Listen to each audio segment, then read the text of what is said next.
Okay, Sylvie, thank you. So, and sorry about this change in order earlier. So it's a pleasure to be with you today, guys, to talk a bit about some of the basic principles which I will cover about implementation science and how to try and make it useful. First of all, I should say my sincere apologies. I could not possibly do the talk in French. I wish I could, but my French is very basic, and I'm really sorry about that. I should also say that, Monica, you did a fantastic job of introducing the field. So it's really useful for me now, coming sort of second, to pick up on some of the principles that you shared around implementation science. I really liked some of your examples, and I will share an example myself from a different clinical area, a simpler example compared to personalized medicine, to discuss the relevance, if you like, of implementation science with the audience. And I hope we can have a shared discussion. So what I aim to talk about today is to, following on from Monica, to talk a bit more about the need for the science and do so using an example. It's an example from surgical care, and it's a global example. It's an intervention that we're all using or meant to be using in the world. Is a checklist. We'll define the science, and I will give you some examples of some of the concepts that we use within the science to promote and accelerate implementation. These are implementation strategies, and how to measure whether the implementation is actually working. And these are implementation outcomes, and we will conclude there. So, as I said, but Monica showed you a really nice example of personalized medicine, and I would propose to you that in many ways it is a complex intervention. There is a lot of what you would describe as moving parts to it, and it's also based on a pretty complex science. Compare that to this intervention, which is, this is all it is. You have the intervention in front of you on the slide. It's a piece of paper, and on this piece of paper there's a few checks listed that when you and I or our friends and families are going through surgery, any type of surgery, the anesthesiologist, before they put you to sleep, should go through a few checks. These are the checks on the left-hand side, so up here. So what is your name? Are you allergic to anything? That sort of simple thing. Then when you're asleep and the surgery is about to start, in the middle part of the paper, the surgeons and the nurses and the anesthesiologist in the operating room, they do similar checks. What is the procedure we're doing? Do we have bloods in case we need blood transfusion? Has the patient been given antibiotics? This really simple, basic, good clinical practice. And when you finish the operation, just the checks of what has been done, any concerns when you get passed on to the recovery room, any samples to be given to the labs for processing and things like that. So it's a really simple intervention. So compared to personalized medicine, you would think, for instance, that this one is 100% applied all the time and everybody gets it. The interesting thing about this intervention is that it was always designed to be globally implementable. So not just implementable in France or in Europe or in the UK, in sort of high developed, relatively well-funded healthcare systems. It was developed to be used everywhere in the world, from Africa to Asia to North and South America. And there was a really simple paper published in a major journal 10 years ago now that basically showed it's a really simple design. For those of you who know epidemiology, the design was actually not very good. It was just a pre and post comparison, and it showed that by introducing this checklist, you reduce complication rates from surgery, like surgical infection, reoperations, and that sort of thing. You decrease mortality by about 47%, and generally it's a sort of good thing to do. It's a useful thing to do.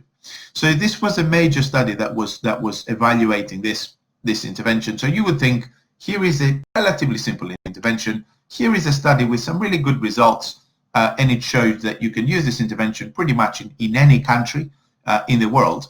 So what then happened? So for example, in England, the Department of Health thought, what a great idea, we will make this a national policy. So you can see the intervention was slightly rebranded, but the content is pretty much the same checks, and we're all meant to use those checks every time we go through an operation. So you have science translated into national policy very, very quickly, and with the expectation that obviously our hospitals, our surgeons and our anesthetists are actually using this thing for every patient. Now, of course, you would criticize the design, as I said to you, because it wasn't great, but then a few years later, we actually had a randomized trial on this, which would be the gold standard. I was personally involved in that trial, which was done in Norway, so not too far from us, in Europe. So 6,500 patients. The beneficial effects of the checklist were confirmed in a much better design. We didn't observe the result on mortality. One would argue that mortality in a European country after surgery is low anyway, but the complication rate was reduced quite a lot. It was almost 20%, and then it went down to 11.5, so that's really good. The length of stay was also reduced by almost 1 day, and that's important because in a high-income setting, this means quite a lot of cost reduction for the hospital. So this study goes back 5 years now. So in the last few years, there's numerous meta-analysis, systematic reviews. The evidence base keeps developing and keeps showing the same thing. Using a checklist seems to be a good idea. There is no study that has come out today, after 10 years, that shows any adverse effects of using the checklist, as you might expect, for example, in a drug. There are no adverse effects of using the checklist. So the evidence keeps piling up. But, and here's the but, the biggest implementation study, and it wasn't described as such, but it's really an implementation study that has been reported in the literature to date, came from Canada. So Canada is a huge country, is obviously the size of many European countries pulled together. And they did a study, a really nice study, descriptive study in Ontario, which is one of the provinces of Canada. So they looked at the entire province. And the size of the study was pretty huge. So look at the size of the patient sample before the checklist was implemented, so 109,000 patients. And then after the checklist was implemented, which was another 106,000 patients. So they didn't go into operating rooms to check. They just downloaded the computer record. So they looked at the computer record before, they looked at the computer record afterwards. They did a risk adjustment to make sure that the patients were not sicker or less sick in any one of these two arms of the study, because this wasn't a trial. This is just a naturalistic study in situ. And look at the mortality and morbidity, which are the main clinical indicators for any surgical trial. The mortality and morbidity complications, that is, did not change at all. There was no movement up or down. So the conclusion of the study was, okay, we implemented what you told us to implement, and it didn't make any difference. So is this intervention actually working? Now, the interesting thing about this study was a commentary that was written by a surgeon, an academic surgeon, and it was published with this paper. And this guy said, and I've just used the exact words that you can find in his commentary paper, the likely reason for the failure is the checklist was not actually used. So you're looking at the computer system that you don't really know what people are doing in real time when they actually have the patient in front of them. So we thought, actually, this is a good critique. Could this be the case? Could it be that the implementation isn't quite what you would think based on the computer? So we did a study. So we went out to 10 different hospitals in England after the national implementation happened. And we started asking people questions. So we did about 140 interviews with a lot of frontline people, nurses, surgeons, anesthesiologists. And the sort of things that they told us was, I've just got those quotes from these interviews here, that the checklist one day just appeared. The chief executive, which is basically the director of the hospital, really wanted to do this and imposed it on everybody. It was something they were doing, so very detached comment. It's not about me, it's about everybody else. Or there was no introduction or anything else. So you can see here that people are criticizing the implementation process, They know about the intervention because it's in the policy, but they really do not like the way it was implemented. So they say that the implementation was not great. So if you don't have, the message here is, if there is no implementation plan, then the actual implementation, even of something that looks really simple, might not fare very well. So this is just an example, and there's so many examples in the literature that we can think about, and this is a simple one, and this is why I picked it.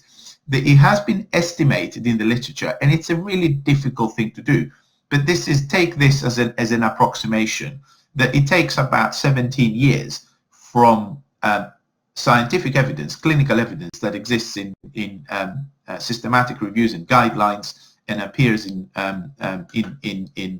is supported by science, to actually be routinely applied. And routine is important because that means that every patient in every hospital, in every primary care facility is doing it. So I'm looking at the questions in the chat, and I will come back to those later. So some really good comments have been raised, so I will get back to you guys. So 17 years is basically a very long delay. So that's part of the problem. And if you think about it, why do we have this gap? Why do we have this delay? I would propose to you that there is a real gap between the way the research institutions like the universities work and the way the healthcare system works. So on the research side of things, what do we get paid to do? I mean, most of 4 days of the week, I am a professor, I'm doing academic research. What I'm paid to do? Well, I'm getting research grants, and the aim of the grant, the aim of me setting up a study funded by the grant, is to maximize the efficacy of my intervention. I want to be developing things that actually work. So I'm very careful when we design the trials to select the patients. The selection criteria in any trials are very well described. I have the funding, research funding, and therefore I have specialized and trained researchers. We have research nurses. We have research clinicians who implement those studies, and they do the measurement. So we do whatever we can to look at the effectiveness and make sure we control biases, which is the traditional research training. And that's the expectation. And we get rewarded for this because well-designed studies get you really good quality publications. That's what we're paid to do. But when you look at the health services, so 1 day of my week, I work in a major mental health hospital in South London, and I'm looking at how to improve our services, all of our services. What we're doing there is to achieve sustainability. We're not really interested in our meetings as to what is the latest trial that was published, unless the trial is actually something we can deliver and we can adopt at scale. It's not just one clinic or one ward that needs to do it, it's the entire hospital. And we need to do so in the future, not just for a few weeks or months or even a couple of years, which is normally the time scale of a trial. The people we have to work with, they're not specialists, they're generalists. They do loads of different things. One day I will go to them with one intervention, someone else the next day will approach them with a different intervention. There's interventions coming left, right, and center, as they say. There's a lot of it. So how do we select those, and how do we prioritize? And how do we do that when the funding, as you probably know, in France, you also have a publicly funded system. The funding is actually reduced and is always sort of stretched. So there's never enough of it. How do you do one thing over another? I think there is a gap between the setup of research and the setup of our health services, which contributes to this 17-year delay. So you've already seen a really nice definition that Monica put on the slide for you. I've got a couple of those just for your reference. We're going to stay too long. You've seen this already. The top one is a simple one. I'm using it because we use it in the journal. Implementation Science is one of the journals of the field, and you can find this online on the journal website. It's all open access, by the way, so if you're interested, and some of the papers I've cited on my slides, they're all open access papers, so you can see them. So implementation science defines itself as a study of methodologies that promote uptake of research into routine practice. And by routine practice, it could be clinical practice, like the example of the checklist, or personalized medicine. It could be organizational, like workforce planning, or it could be national policy or regional policy. So all the debates we're having these days around COVID policies and lockdowns and things like that, and how much these are based on evidence, this is a policy implementation question. So, in America, the National Institutes of Health, they offer a more detailed definition. So they define implementation science as supporting innovative approaches to identifying, understanding, and overcoming barriers. These are barriers to adoption, adaptation, so changing, integration, scaling up, and sustainability of evidence intervention. So a very broad definition and a broad scope for the science. So if you look at, I really like Monica's slide. I mean, there's often implementation science is shown as a sort of linear process, but of course it isn't. But here is an example of how implementation is shown as linear. So this is a WHO report. It's a really nice introduction to implementation science with a global health sort of setting, a lot of examples around malaria and infectious disease, but a really nicely written report. So effectively it goes from the left-hand side, which is innovation and discovery research, all the way to the right-hand side, which is all about implementation research. And as you go from the left to the right, from basic research to safety research to efficacy research and so on, implementation becomes your primary concern, because ultimately, as people are saying these days, there is no point doing a lot of basic research if we cannot implement any of these things in routine practice. So there is a push, and there's a push in the funders as well, to move implementation earlier in the research process. But I've got this report up there so you can, for your reference. It's a really nice paper to read if you like. One of the things that people often ask is, how is implementation science related to clinical science? So implementation research studies compared to clinical studies. So look at the blue part of the slide. The blue part of the slide is, say it's a traditional clinical trial, because that's a simple design. So the aim of the study is to evaluate a clinical intervention. The intervention tends to be a drug, could be a vaccine, could be a clinical procedure, or it could be any type of therapy. The primary outcome, which you usually use to work out your sample size calculation, it's going to be something about symptoms, health outcomes, patient-reported outcomes, or mortality. So in the case of surgery, mortality 30 days after surgery is usually the primary endpoint of these studies. Could be length of stay. And the unit of analysis in many studies is the individual patient or clusters of patients, so you can get groups of patients. That's a sort of traditional clinical study. If you look at the red now, let's look at what an implementation study would look like. So what you would evaluate now is not whether a clinical intervention works. You would only, in theory, do an implementation study once you've shown and you have enough evidence that clinical intervention actually works. What you're interested in is how you're going to put it into practice. So what you're evaluating is an implementation strategy, and I'll show you some examples of these strategies in a minute.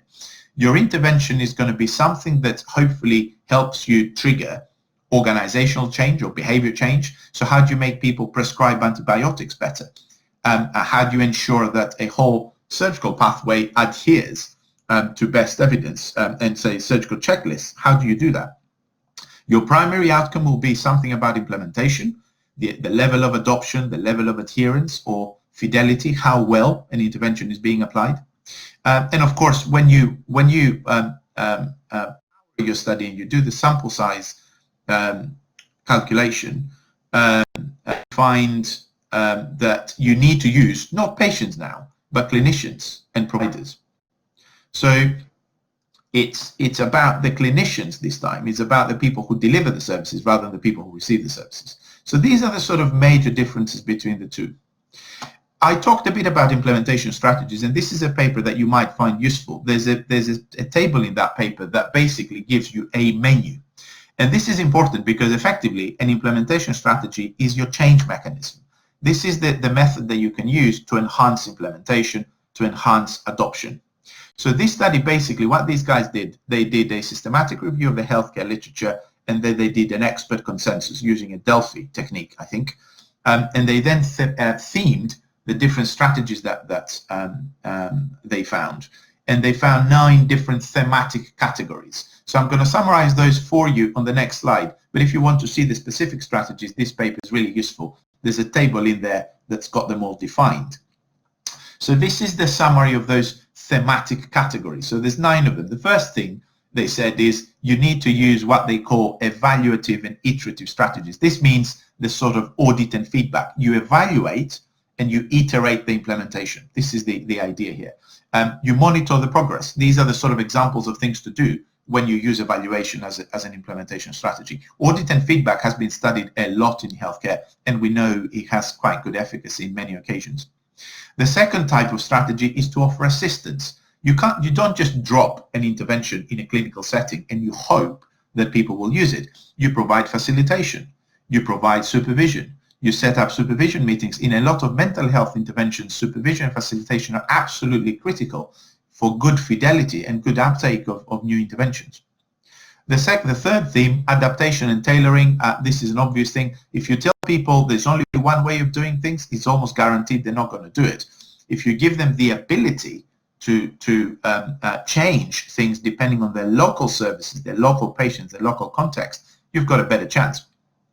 Number 4, stakeholder engagement. You had a really nice slide from Monica identifying the different stakeholders, from researchers to funders to policymakers to patients. These people in implementation research need to be involved from the beginning of the research, not at the end. So having champions, clinical opinion leaders, working with patient advocacy groups, these are the sort of things that come under here.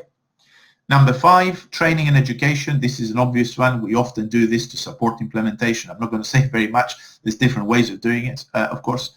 Number 6, offering support. So, for example, if you implement a new intervention, you can't just expect people to do it within the existing timetables that they have. So, for example, we need to develop, if you say to someone, would you like to undertake to be the champion for this? Well, we've got to create some time in their week to do so. So creating new professional roles, creating new professional groups, creating a new committee if you need to drive the implementation, to monitor the outcomes of the implementation. So this is what we mean by support. People need to have the ability to deliver what you're telling them to deliver. Engaging patients, number 7. We often don't do enough of this, or we do it late in the process. The driver at the moment is to engage patients as co-investigators in studies, have them as co-authors in studies, which is something we're trying to do, and it takes quite a bit of effort to do this, but it can be done. Financial strategies, you usually have this if you're a national agency or if you're a government, so you can develop incentives, so you can offer payments, or you can introduce financial penalties for people, which has been done in many countries. For example, if you have a readmission, in a very short time after you've discharged a patient, you might not get paid for that episode of care. If that was surgery, that's going to cost your hospital quite a lot. That means that you've got to make more appropriate discharge decisions. But some of these obviously are not available to you and me, but they're available to national implementers. And the last one, again, available to national, usually implementers, is to change the infrastructure that supports the implementation. So, for example, you can introduce a new law, or you can make implementation mandatory. You can say, now from tomorrow, we all have to do something. There is no choice. So that's a process that could support behavior change. So these are the different implementation strategies, and there's some evidence for some of them, but I would definitely refer you back to this paper if you want to look at those a bit more. The key thing is you definitely need more than one strategy. And we have little evidence on this. The evidence is just appearing. Implementation science is a young discipline. I mean, the journal Implementation Science was started in 2006. So it's just about 15 years of all this. This paper is really simple. They looked at how many strategies of these that I showed you were used in, that was in North America, in the Veterans Affairs system, to get an evidenced intervention, which is basically to get veterans with hepatitis C, to get them on treatment, because they know as soon as they get them on treatment, they all get cured, but they couldn't get them on treatment. So they looked at how many different strategies different centers used, and they found that on average, each one of those VA centers used 25 strategies. Some of them used up to 59. So they used a lot of those 73 different things that you could use from the evidence, and they found a good correlation between how many strategies people used and how many veterans they managed to put on treatment. The correlation was 0.43. So this suggests that the more strategies you use, the better supported your implementation is. Next slide. How do you know that your implementation works? What are the sort of measures? You know, for your clinical practice that, you know, you've got validated, say, depression scales, we've got mortality rates, we've got health economics and length of stay to look at, and quality adjusted life years for these type of analysis. What do we have for implementation science? This is the current gold standard outcome framework. These are the sort of things to measure if you want to look at the success of your implementation. So I've defined each one of those outcomes. So the first one is how acceptable, the perception. How acceptable do your stakeholders find your intervention? And your stakeholders, remember, they're the providers, the policymakers, they may be the patients, but it's not just about them. How feasible do they find the intervention? And again, this is a perception, is how they think about it. Do they find your intervention appropriate? Is this how they find is relevant for their patients, for their clinics? Adoption is an intention, a subjective intention to apply the intervention. Do they really want to do it, basically, or not? Fidelity is something that's discussed a lot, especially in mental health interventions, because they tend to be quite complex. Fidelity means that people are using the intervention the way the way the intervention is intended to be used, and they're not changing it in random ways. Coverage is an objective measure. How many patients of those eligible actually receive your intervention, because you want it to be as high as possible. The cost of implementation, this is not about cost effectiveness. This is about of an intervention, which you would find in a trial. This is about the cost of putting the intervention into practice. Developing training has a cost. Setting up committees has a cost, because the people who sit in these committees have salaries that they get paid. So we've got to figure out how much it costs to introduce these interventions and then maintain them, sustain them over time. And the final one, of course, is sustainability. How do we sustain an intervention beyond the initial implementation? We don't understand sustainability very well, but the literature is now developing quite a lot of frameworks and theories about how we do that. We will see more of this in the coming years. So I will conclude in a couple of minutes, but before I do so, an example. Here is how you might measure some of these outcomes that I showed you. So these are scales developed in North America to measure how acceptable, how appropriate, and how feasible an intervention or a strategy for introducing the intervention is. So you will see the scales are very short because they're meant to be useful. And where you see brackets, you see there's no intervention listed here. That's because you can put any intervention you like. So for example, for Monica's example, you could say personalized medicine meets my approval, personalized medicine is appealing to me, and so on. So you then compute a score. For my example, it would be the WHO checklist meets my approval, the WHO checklist is appealing to me, and so on. So where you've got the gap, you can fit in your own intervention, or you can fit in your implementation strategy. So the audit and feedback meetings that we're having to look at our antibiotic prescription in general medical boards meet my approval. You see, you can put in whatever you like. So this is an example of measurement.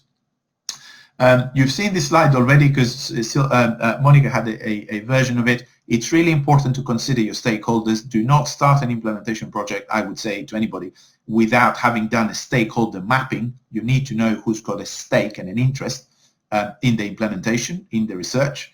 But importantly, how do you do that? So the implementation literature offers you theories and frameworks that allow you to think through how your stakeholders interact with the implementation and what might be the barriers or the drivers. And here is an example of a framework that's been cited a lot in the literature. It's called, I've got it in the box, Consolidated Framework for Implementation Research. So basically, these guys have reviewed the literature and they said any implementation of any intervention will have barriers and drivers. These fall into 5 different categories. The first one is the actual intervention. Is it complicated? Is it simple? How much evidence is there to support it? Is it electronic? Is it on paper? All of these things might matter. The second one is what they call the inner setting. Inner setting means your own clinic, your own hospital, or your own region. This is your local context. Okay? And then there's the wider context, the outer setting. That's the national context. So for example, at the moment, we've got a pandemic. This is part of the wider context, and it's impacting on a lot of our implementations, is impacting on our services. So this is the sort of thing that you consider. Number 4, the people. Who is involved in this? Are they respected? Do they have the right skills to be doing the facilitation? Do they have enough time? You know, what are these individuals doing, and so on. And finally, the process. Do people just write a policy and they give it to you, or do they engage you? Are there workshops? Do they ask for your opinion? The process of implementation matters. Now, why this is useful for you, if you go to the website, they give you sample questions. These are sample questions that you can put in an interview and ask people about those barriers and drivers in these categories, or you can put in a survey. So this is a practical resource for you to check out. So we've basically come to a conclusion of this. So I hope that I gave you some sort of materials alongside those that Monica presented to think about implementation science as a language and as a field of multidisciplinary clinical research that allows you to think about how services can be improved. It's a very multidisciplinary field. You need behavioral science, organizational science, management science, and clinical science to get together and work with patients and policymakers. So the question, I guess, for me for the discussion is that where does all this fit with what you guys are doing and where your interests are? So thank you very much for having me today, and I'm very happy to address and take some questions with Monica that have appeared in the chat. So Sylvie, back to you.